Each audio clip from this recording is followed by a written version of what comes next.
Hey guys, so I don't even know how to start this video. This is really just going to be me rambling a little bit. As of yesterday morning, we've lost a man of the community, a man of Xavier. Renzo Ventrella was his name. Some of you may not know him, some of you that don't go to Xavier, but I guess just to give you some background, Mr. Ventrella was a man who got me into art, I guess, and really, I guess, showed me my potential and kind of brought me down this path where I think this is what I want to do with my life. So I had Mr. Ventrella, like many others, I had Mr. Ventrella freshman year for Art 1, and my first impression of him was, why does he sound like Jake the dog, first of all?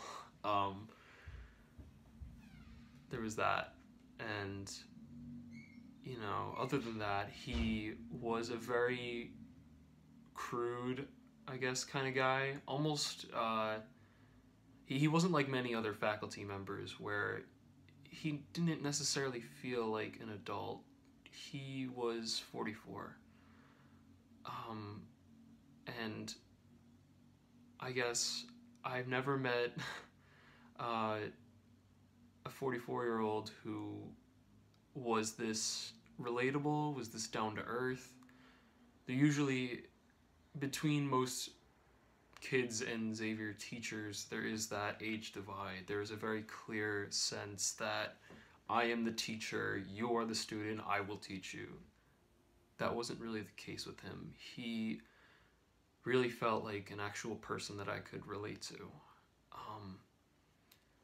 And you know, throughout the years, although I finished up Art 1, I took up Art 2 and 3, and now I'm in AP. And he's always been there. He's always been there.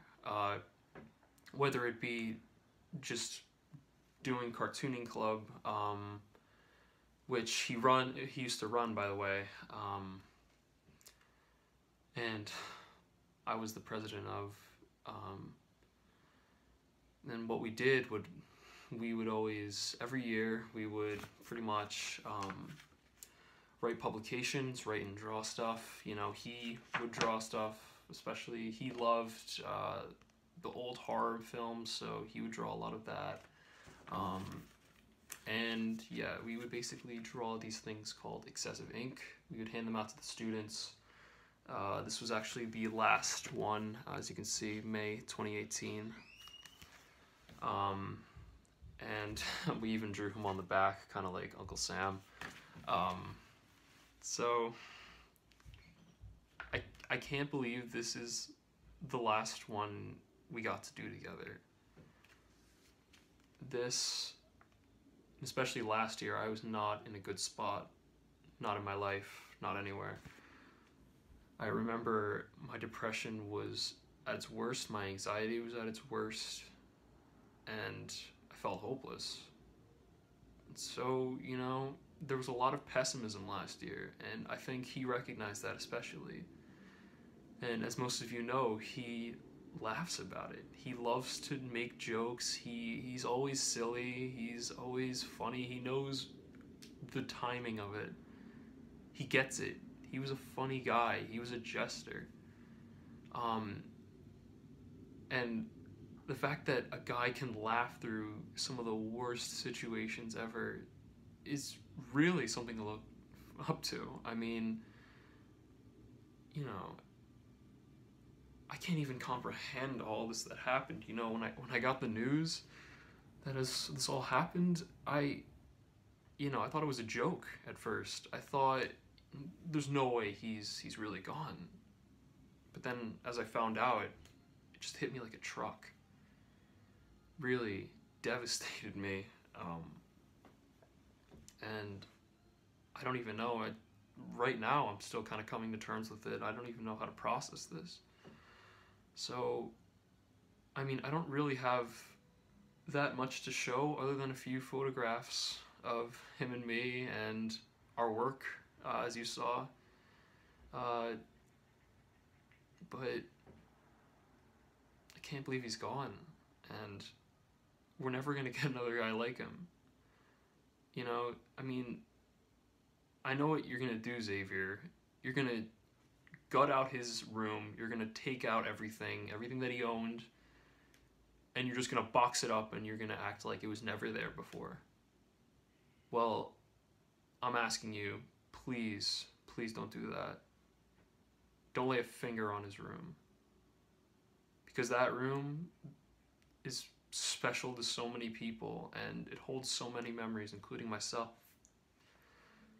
Sorry, just got choked up. I can't imagine going into school tomorrow and not seeing him as my homeroom teacher, not being able to tell him, "Good morrow, Mr. Ventrella." And we always, always have these stupid ways of greeting each other, especially in the hallways. I can't do that with any other teacher at Xavier. I don't think I'll ever will. He was the only teacher at Xavier that really got me. And the fact that his life was taken so quickly, so abruptly. He died of a heart attack, by the way. Cardiac arrest.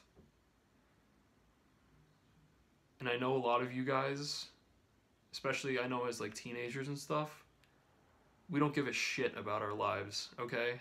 We don't care. That's why we smoke, that's why we eat all this fast food and junk, and that's why we're all about sex. We don't care. We don't care about the consequences. But until you have those near-death encounters, it really hits you how close we are to death. And how at any moment, you're done.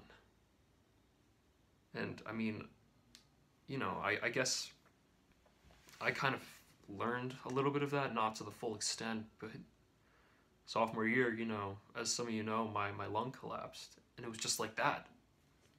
Like that. Out of nowhere. The worst possible things that will go wrong, unfortunately can go wrong. It's just a sad fact of life. And, none of us are really prepared for it 100% of the time. So, even those who are closest to us, we think we're invincible forever. Well, I hate to tell you, but there's no such thing as forever. Yeah, so, Mr. V, I still can't believe he's gone. I don't even know where to start. Again, this is just me rambling, so sorry.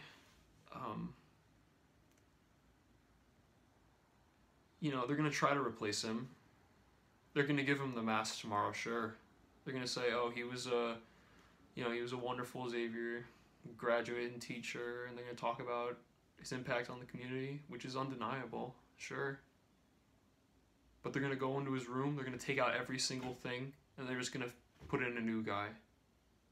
And that room that I used to walk into all the time and used to laugh in all the time and create some of the most important artwork in my life, that room isn't going to exist anymore. And it's sad that we just completely neglect the dead like that sometimes. So,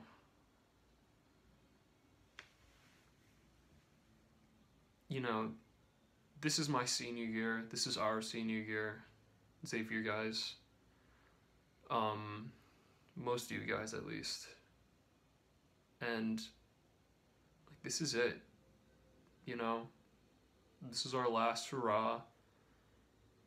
And someday we're not going to have all this. Someday we're not going to be in the same building walking jug or going to class together or any of that. Or doing sports together. All of that's just going to go away. And everything always goes away. It's just a sad fact of life. But, life is going to pass you by. I mean, we're already like 2 months in, and I feel like it was 2 days.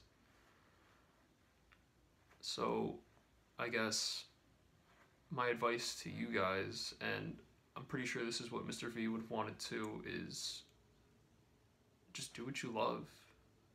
Mr. V did what he loved for years. You know, he loves drawing, he loves creating, he loved doing something with his mind, and oh my god, that man had a beautiful mind. And he put it to work, and he refined it, and he made something of himself. He wasn't the most optimistic guy, but he always knew how to crack a joke at the right time, and he always smiled in the face of death. I mean, you know, I can still hear him laughing, burping, you know, making all these ridiculous sounds in the hallways, and even in homeroom, which I don't even know how I'm going to deal with without him. And, you know, I'm not even sure if he was religious or not, but I really know he's in a better place. I'm not even that religious either, but I know he's in a better place. And the fact that he was taken so soon is going to shock us all. You might not realize it now, but it's going to shock you when you walk into school tomorrow. So, I guess what I'm trying to say is, like Mr. V, create, do something.